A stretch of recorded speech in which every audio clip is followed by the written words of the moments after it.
प्रिय विद्यार्थियों, नमो नमः। आज है रविवार और रविवार को सुनते हैं हम एक कहानी।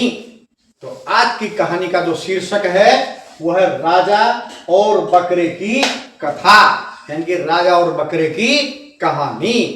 तो भाई कहानी की ओर बढ़े उससे पहले यदि आप मेरे इस चैनल पर पहली बार आए हैं या पहली बार देख रहे हैं या अभी तक आपने मेरे इस चैनल को अर्थात संस्कृत शिक्षा चैनल को सब्सक्राइब नहीं किया है तो सब्सक्राइब कर लीजिएगा और इसके साथ ही बेल आइकन का बटन अवश्य दबाइएगा ताकि भविष्य में आने वाली सभी वीडियोज का नोटिफिकेशन आपको प्राप्त हो सके। इसी के साथ वीडियो को लाइक कीजिए, हाइप कीजिए और शेयर भी अवश्य कीजिएगा। तो चलिए चलते हैं आज की कहानी की ओर। कहानी का शीर्षक है राजा और बकरे की कथा। तो किसी राज्य में एक राजा जो है राज्य कर रहा था। एक बार उसने अपने राज्य में घोषणा की कि मेरे पास एक बकरा है, जो उस बकरे को अच्छे से चरा करके लाएगा उसको मैं अपना आधा राज्य दे दूंगा, लेकिन शाम को जब वो चुरा करके लाएगा उस बकरे को अच्छी तरह से, तो मैं जो है उसकी परीक्षा लूंगा कि भाई ये बकरा तृप्त हुआ है या नहीं हुआ है। इस ऐलान को सुनकर के एक साधारण मनुष्य तुरंत राजा के पास पहुंचा। बोला, महाराज मैं चरा करके लाऊंगा आपके बकरे को, क्योंकि उसके मन में थी वो बकरा चराना कोई मुश्किल बात नहीं है। लेकिन जो अगली बात थी उस पर उसने ध्यान नहीं दिया कि राजा शाम को परीक्षा भी करने वाला है। तुरंत राजा ने कहा ठीक है भाई, बकरे की पकड़ा दी रस्सी उसको और अब आगे आगे व्यक्ति पीछे पीछे बकरा चला जा रहा है और वो पहुंचा जंगल में। उसने सारा दिन उस बकरे को हरी हरी हरी घास खिलाई और अब सोचने लगा शाम को वापसी में बकरा तृप्त हो गया है, अब तो मैं आधी राज्य का मालिक बनने वाला हूं। शाम को पहुंचा राजा के पास। राजा ने पूछा, हाँ भाई बकरे को चराया अच्छे से? बोला, हाँ जी बहुत अच्छे से चराया, बकरा एकदम तृप्त हो गया है, आप मुझे आधा राज्य दे दीजिए। राजा ने कहा, शायद तुमको पता नहीं है, मैंने एक शर्त रखी थी कि मैं परीक्षा लूंगा कि बकरा तृप्त हुआ है कि नहीं हुआ है। तो साधारण मनुष्य बोला, कोई बात नहीं, आप परीक्षा लीजिए। बहुत से लोग इकट्ठे हो गए और राजा ने तुरंत आदेश दिया कि वह चलिए हरी हरी घास की एक टोकरी लेकर के आइए। हरी हरी घास टोकरी ला करके जैसे रखी गई, सामने में जो है वह साधारण मनुष्य बकरे को लिए खड़ा था। उसने कहा, भाई रस्सी छोड़ो इसकी। जैसे ही रस्सी छोड़ी गई तो बकरा तुरंत पहुंचा हरी हरी घास खाने के लिए, अर्थात वह साधारण मनुष्य अपनी शर्त को हार चुका था और राजा ने तुरंत उसको सजाए मौत दे दी। उसके पश्चात कुछ दिनों तक किसी ने कोई प्रयास नहीं किया। उसके बाद फिर से अनेक लोगों ने आकर के प्रयास किया, लेकिन वो अच्छे से सारा दिन बकरा चरता, लेकिन शाम को आकर के फिर राजा जैसे ही हरी घास दिखाता वह तुरंत घास को चरने के लिए पहुंच जाता। इस प्रकार से अनेक लोग मृत्यु के घाट उतार दिए गए राजा के द्वारा। अब चारों चर्चा जब हुई तो एक सत्संगी व्यक्ति था। उस सत्संगी व्यक्ति ने सोचा अपने मन में कि राजा का इस प्रकार से बकरे को चराना और शाम को परीक्षा करना, इसके पीछे निश्चय ही कोई ना कोई विशेष बात है। यह विचार करके वह राजा के पास पहुंचा और कहा, ठीक है महाराज, मैं इसको चुरा करके ला रहा हूं। बोला, नियम शर्त पता है ना? सत्संगी ने कहा, हाँ महाराज, मुझे शर्त बहुत अच्छे से पता है। उसके पश्चात सत्संगी ने उसको पकड़ा, आगे आगे चला और रास्ते में जाते जाते उसने एक लकड़ी ले ली।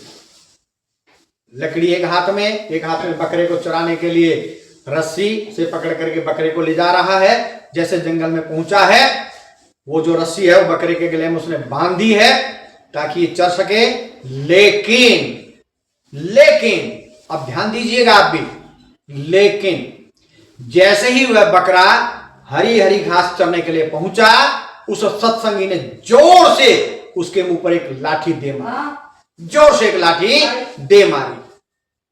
बकरा थोड़ी देर को झिनमिना सा गया उसके पश्चात थोड़ी देर वो शांत रहा और सत्संगी भी उसके साथ उसको ध्यान देता रहा। जैसे ही उसने फिर से खाने का प्रयास किया, सत्संगी ने फिर जोर से एक लाठी उसके मुंह पर दे मारी। फिर बकरा जो झन्ना गया, झन्नाने के बाद फिर थोड़ी देर बैठा रहा। उसके बाद सोचा चलो एक बार फिर प्रयास करता हूं। उस बकरे ने फिर से हरी घास खाने का प्रयास किया और तुरंत सत्संगी ने फिर उसके मुंह पर एक लाठी दे मारी। इस तरह दिन में कम से कम 10-12 बार बकरे ने हरी घास खाने का प्रयास किया और सत्संगी ने हर बार उसके मुख पर जोर से लाठी दे मारी और बकरा झन्ना करके एकदम नीचे बैठ जाता। इस तरह करते करते सायंकाल हो गई। बकरे ने अब उसके गर्दन की रस्सी खोली, पकड़ी और आगे आगे चल पड़ा। पीछे पीछे बकरा और आगे आगे सत्संगी चला जा रहा है। एक हाथ में उसके लाठी है। पहुंच गया शाम को।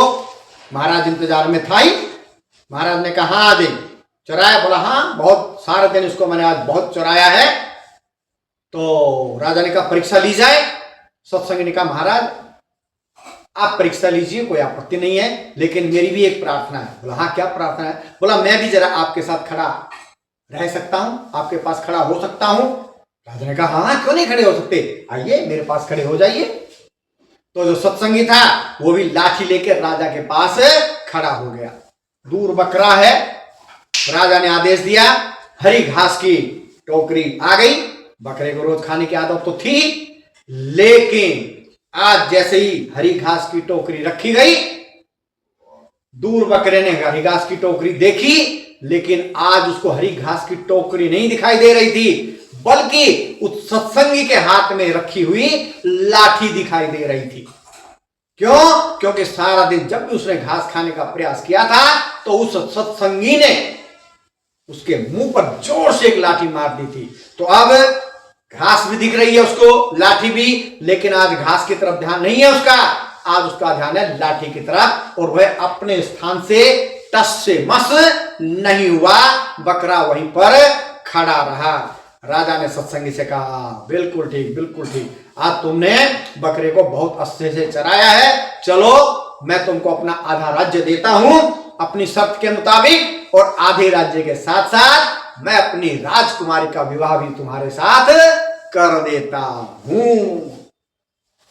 आपको कहानी समझ में आई या नहीं आई?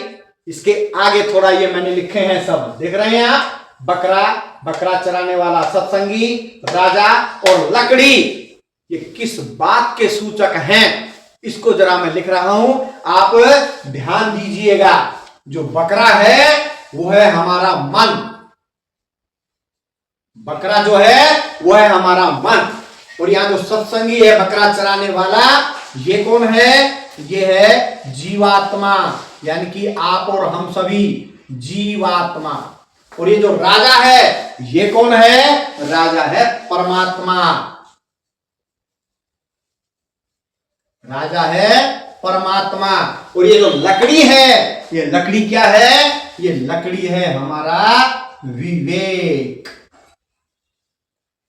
तो अब आप समझ गए होंगे, मन की तृप्ति कभी भी नहीं होती है। अगर मन की तृप्ति करनी है तो आपको अपने विवेक का प्रयोग करना पड़ेगा, और परमात्मा उसी से संतुष्ट होते हैं जो अपने मन को विवेक रूपी लाठी से संयमित करके रखता है। तो आज की कहानी से आपको क्या शिक्षा मिली, कृपया कमेंट बॉक्स में लिखिएगा।